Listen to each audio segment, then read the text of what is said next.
시장의 흐름을 컴팩트하게 알아보는 머니그램 시간입니다. 어제 국내 증시 전반적으로 하락권 안에서 움직였습니다. FOMC와 마이크론 테크놀로지의 실적 발표를 앞둔 경계감에 테마 그리고 종목별 차별화 장세가 펼쳐졌죠. 여전히 외국인은 돌아오지 않았고 추가 상승을 위한 동력이 시장에 필요해 보이는데요. 매니저들은 오늘 시장 어떻게 전망하고 있었을까요? 머니그램 통해서 확인해 보겠습니다. 첫 번째 시장 대응 전략부터 함께 확인해 보시죠.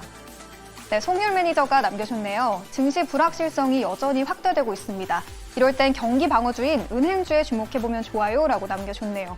네, 이제 시장 반등이 올라와주나 했더니 이틀 연속으로 하락세를 보이면서 아쉬운 흐름을 보여주고 있습니다.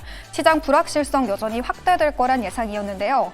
그 안에서 가져볼 대안으로는 은행주를 지목해줬네요. 경기 방어주인 만큼 변동성 큰 시장에서 주목해보시면 좋을 것 같고요. 이어서 다음 머니그램 코멘트도 바로 한번 확인해 보겠습니다.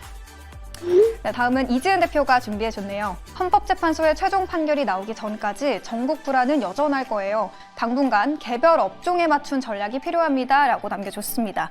네, 전국 불안이 여전히 남아있는 만큼 장기적인 상승을 기대하긴 어렵다는 시각이었습니다.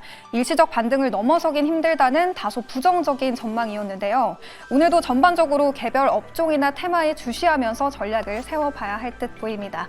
구체적으로 또 어떤 전략을 가져가 봐야 될지, 그리고 오늘 시장 흐름은 또 어떨지 다음 코멘트 통해서 확인해 보겠습니다.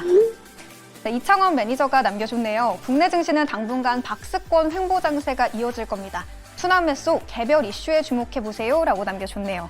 네, 이창원 매니저도 연이어서 다소 부진한 흐름을 전망해줬습니다. 당분간 박스권 안에서 시장 움직이고 개별 이슈에 따른 순환매가 이어질 거란 이야기였는데요. 오늘 장에선 또 어느 테마의 시장 움직일지는 잠시 후에 MBN골드 매니저와 전화 연결 통해서 만나보도록 하겠고요. 이어서 다음 전략도 바로 한번 만나보겠습니다. 다음은 또 어떤 알림이 도착했을까요? 임순재 대표가 남겨줬네요. 트럼프에 대한 우려감으로 외국인 매도세가 이어지고 있어요. 이들의 향방에 주목할 필요가 있습니다. 라고 남겨줬네요. 네, 국내 증시에서 이 외국인 수급에 대한 우려가 더욱 깊어지고 있는 것 같습니다. 어제 양시장에서 8,400억 원에 가까운 매도 공세를 보였는데 이 트럼프 리스크의 고환율까지 기존 시장의 리스크가 다시금 부각되면서 외국인의 매도 흐름이 이어지고 있죠. 오늘 수급은 또 어떻게 나타날지 주시해 보셔야 될 것 같고요. 이어서 다음 머니그램 전략도 함께 만나보겠습니다. 네, 이화진 과장은 어떤 이야기를 남겨줬을까요? 전력기기 관련주들 중장기적인 관점에서 접근해 볼 필요가 있습니다. 미국의 수요 확대와 실적 호조 기대해 보세요 라고 남겨줬네요. 네, 요즘 시장에서 다시 이 전력기기 또 변압기 쪽이 많이 언급이 되고 있죠. 중장기적인 관점에서 접근이 필요하다라는 이야기였고요.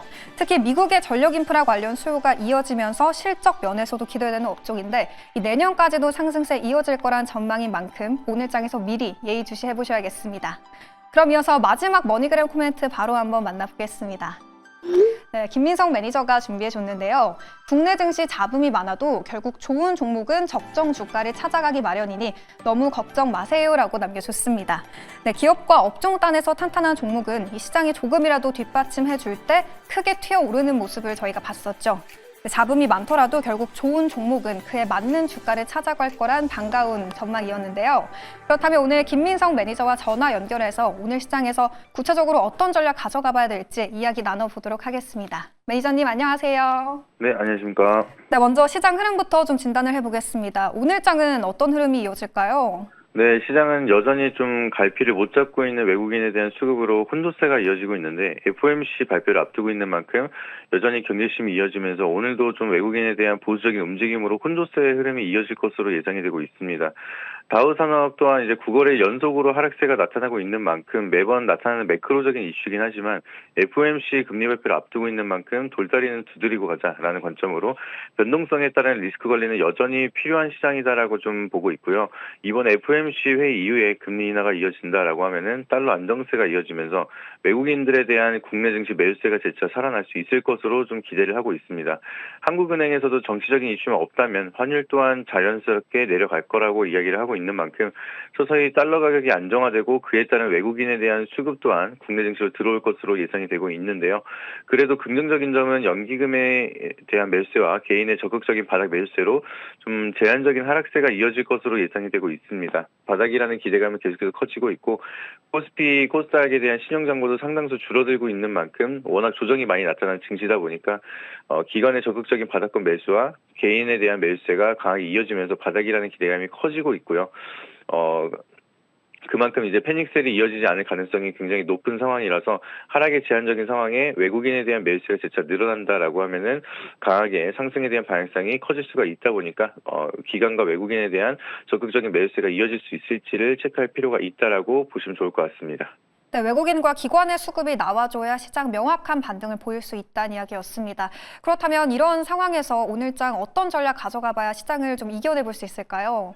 네, 지금 시기는 내년 정부 수혜를 주목할 시기가 왔다라고 보시면 좋을 것 같고요. 연초에 산타랠리가 오는 이유는 역시 새해가 오면서 새로운 정부 정책에 대한 수혜 기대감이 나타나는 산업들에 대한 수급이 이어지고 좀 연초에 상승 랠리가 이어지는 경우가 굉장히 많습니다.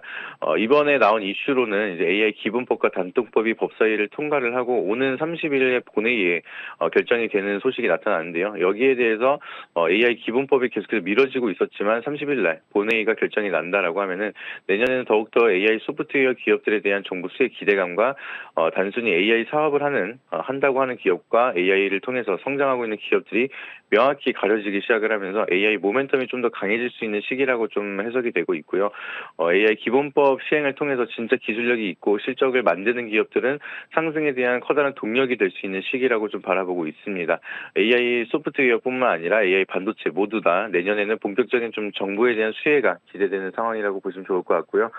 정부의 지속적인 지원이 이어지면서 주춤했던 주가들도 재차 AI 모멘텀을 통해서 강세를 나타낼 수 있는 산업들이 굉장히 많다 보니까 좀 주목해서 지켜볼 필요가 있다라고 말씀을 드리도록 하겠습니다.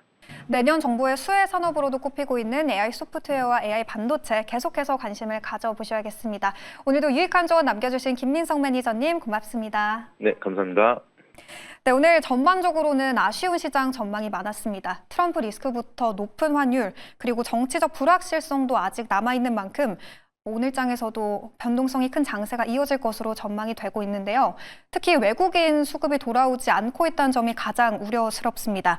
박스권 장세 안에서도 수익 낼 수 있는 여러 전략들 살펴봤으니까요. 오늘 머니그램 코멘트들 잘 참고하셔서 수익 낼 수 있는 전략 세워보시길 바라겠습니다. 지금까지 머니그램 시간이었습니다.